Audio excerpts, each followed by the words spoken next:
When the weather is warm like this, we often spend our days at the playground, the ballpark, or in the garden, or maybe you work outdoors. And when it's time to go back inside, how many times have you brought in an unwelcome guest with you? You spot a tick crawling on. Isn't that just ugly to look at? It's looking for its next meal, and of course with ticks comes the threat of Lyme disease, and there is a lot of that here on Delmarva. Yeah, take a look at this map. The Centers for Disease Control and Prevention reports in 2010 the highest number of confirmed Lyme cases were reported in Northeast states, including Maryland, Delaware, and Virginia. Isn't that incredible? Now, there are steps that you can take to lower your risk of contracting Lyme disease. So joining us today to tell us more about it are Jeff Faraci, owner of Community Pharmacy, and Marilyn Williams, Vice President of the Lyme Disease Association of the Eastern Shore of Maryland. Thank you for coming in today. I've been battling ticks lately myself here. They're very bad this year. Marilyn, what is Lyme disease? Explain it to me. It is a bacterial infection, and it's actually caused by a spirochete. So a spirochete is a corkscrew-shaped bacteria. It actually has a tail, so it's very mobile. It doesn't stay in our bloodstream, which makes our testing very unreliable. It'll actually burrow through out of our bloodstream into our organs. It can get into our brain, and it can actually burrow into our bones. Now, when our immune system starts saying, hey, there's a foreign invader here, it'll actually ball itself up into a little ball, what we call like a round body or cyst body form. And in that form, our immune system can't do anything with it. It can't fight it.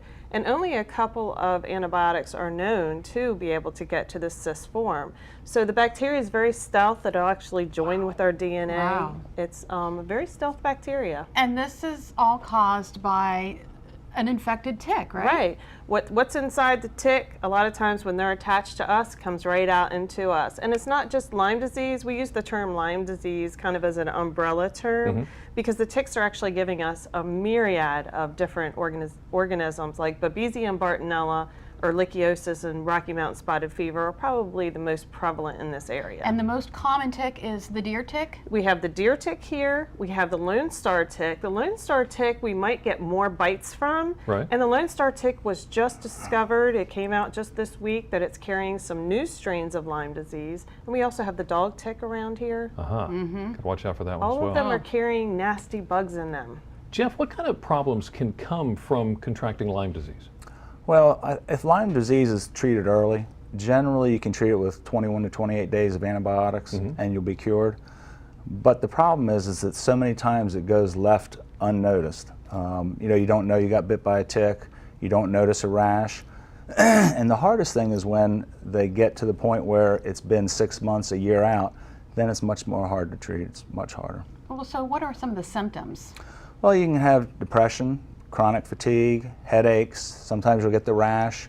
If you have sudden psychiatric illness, I would actually, look at, Lyme disease as a possibility. And early on it can hurt.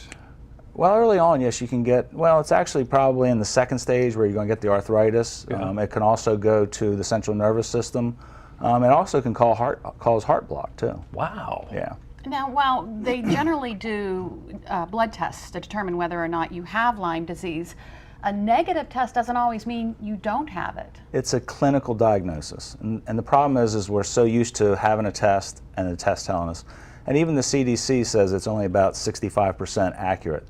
So our thing is to make sure when you have, whether it's depression, whether it's fibromyalgia, whether it's chronic fatigue, and there are cases, even people that have been diagnosed with MS, that make sure you get checked for Lyme disease, but you not only have to have the blood test, you have to have a doctor that goes by the clinical symptoms. Which would include like the rash and things Well, like the rash is only seen probably in about 50%, but do you have central nervous system? Do you have brain fog? Do you have paralysis? Do you have chronic fatigue? Do you have the fibromyalgia? A lot of the fibromyalgia is actually Lyme disease they're finding out. Really? Yeah. So the question is, can Lyme disease be treated? Lyme disease can be treated again early on, but if it's left untreated, it's very hard to treat. If you've had it for years, like Marilyn said, it will burrow into different organs. It's hard to find. That's when the blood tests are hard to find it. Right. And so then it becomes much more difficult to treat. Now, I guess then the best thing to do is to prevent the tick bites to begin with, right? Yes. So how do we do that? Keeping our clothes treated. Now, they came out with this really great study a couple of years ago. They knew that we are not going to be wearing long pants and long sleeves in the summertime. So what they did is they tested summertime clothing with spraying it with permethrin. Permethrin is a chemical. You can get sprays with permethrin usually at camping stores, Walmarts, or discount stores and stuff like that. So you're looking for permethrin, and you want to treat your shoes and your socks with permethrin. And I usually tell people to have a set of treated clothes and just stick them in your closet so that when you go out into your yard, you put those treated clothes on. By treating just your shoes and your socks, the study found that you were reducing your chance of a tick bite by 73.5%.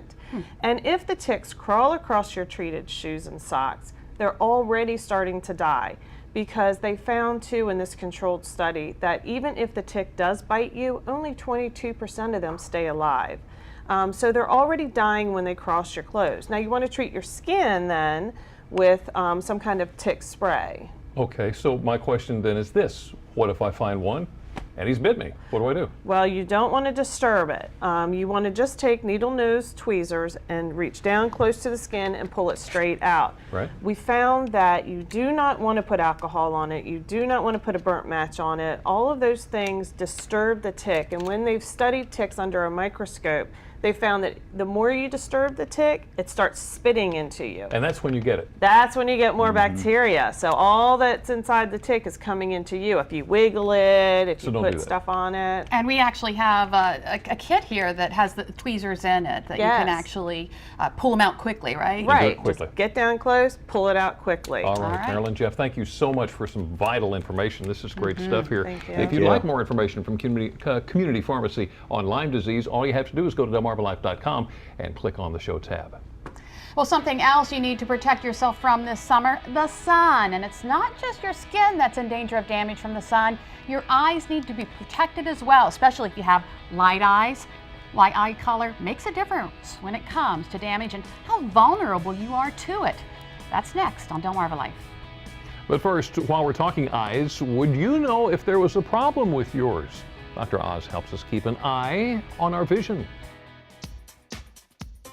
It's the first place we witness the telltale signs of aging, our skin. Here are tips to sustain a youthful, dewy glow. Protect your skin from the sun, especially your face and hands, by using an SPF 30 sunscreen. Don't smoke, it ravages the skin. For unsightly eye bags, make sure you're getting enough sleep and avoid too much alcohol. Try glycolic peels to erase some of those fine facial lines, and drink plenty of water.